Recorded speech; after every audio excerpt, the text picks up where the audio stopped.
I'm the answer to your question. I'm a real man. Here's my confession. I'm just a man, nothing more or less. A little boy come Christmas. My next guest was a math teacher at Kamiak High School in Mukilteo, Washington, when he got his big break in 2009. Minutes before the deadline, he submitted his song Be Real to the CMT Music City Madness contest for unsigned artists. His students rallied a support system that went global to generate over 1 million votes to push him over the top in that final round. Always be real. Well, Chance, thanks for taking a minute with me. You're about ready to go on stage here. The first question. Don't worry about it. You're just messing with my groove. Don't worry about it. It's totally fine. It's all about what you need, not what me. So just go ahead. You must have been the favorite math teacher in the world. Did you mess with your students a little bit? You know what? I realized if it wasn't entertaining for me, it wasn't entertaining for them. And so just to keep myself entertained was half the battle. Feedback. Now, this is where we started experiencing problems with our microphone. Normally, we would leave this footage on the cutting room floor. And normally, a good TV host can battle through unexpected problems like this and keep the interview on track. But obviously, I'm not a good TV host. I feel pretty useless now. Chance, do you want to do the rest of my interviews for me this weekend, too? While Chance addresses our audio issues, I can tell you that this is exactly what it looks like when your interview starts getting away from you. He's got duct tape. He's going to help us out. All right, so, by the way, thank you. No problem. That's what I do. That's how you don't understand what goes on behind the scenes.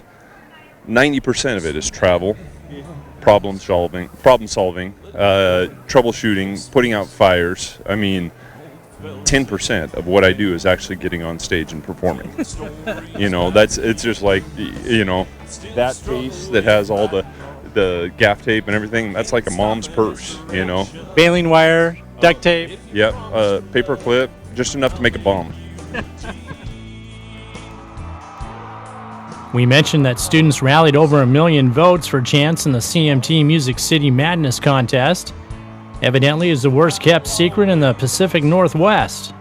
Yeah, it lasted for about 2 weeks. They kept it a secret, and then it just blew up because they contacted all the media sources. They contacted all their friends, and before we knew it, we had, five countries voting. This was supposed to be a national thing, and they're, CMT's calling me like, okay, so we're getting a lot of votes from Korea. Can you explain this? And they're like, you have to be unsigned singer-songwriter. And I said, yeah, I am. It got to make you feel good that you touched that many kids, though, right?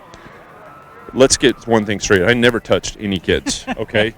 I'm not doing very good. Let's pick your words wisely, especially on television coverage, okay? We don't, okay, anyways. Appealed to a lot of kids, yes. Did that.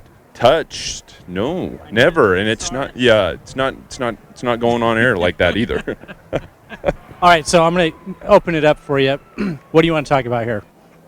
Because I'm not doing a good job asking questions. Here, you hold the microphone. How long have you been in TV? Not long enough, I guess. You're kind of like an NFL referee.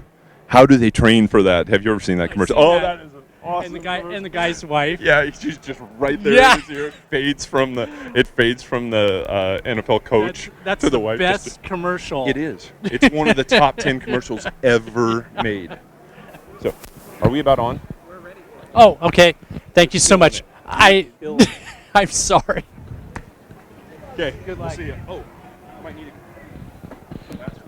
I made him late. My 5-minute interview with Chance McKinney ended up taking about a half an hour, and I'm going to owe the Basin Summer Sounds Committee a big apology for making him late on stage. Now, don't worry, we have more chants coming up right after the break. I was doing a television interview over here. I don't know if you guys have ever heard of Cody Johnson. It's no big deal if you haven't. I'm sorry, he's standing right here. He's going to take so much abuse tonight. That was one of the worst television interviews I've ever been a part of. I had him thrown from the minute that his microphone quit working, and I had to tape it to the television stand. I had to break out gaff tape. He was unprepared, totally unprofessional. Have you seen how he dresses? Do you literally let your TV anchors get away with that in public?